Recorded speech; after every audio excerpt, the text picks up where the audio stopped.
ازدواج شوخی نگیرید. سر عروسی نگاه نکنید فلان دختر خوب داره میرقصه.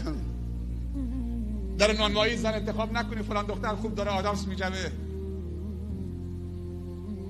در خانه اونایی که رو پله نشستن 1000 تا مرد نامحرم داره رد میشه، عبایی ندارن، چادرشون کجاست، تو چراغ ماشین میافتن.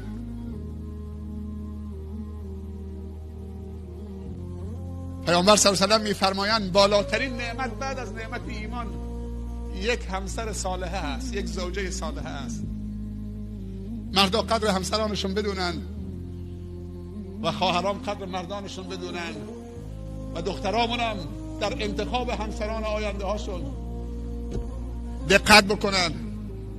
پسرامون هم اونهایی که موفق نشدن دقت بکنن، چون میخوای مادر برای بچه هات انتخاب بکنی، میخوای به عفت برسی.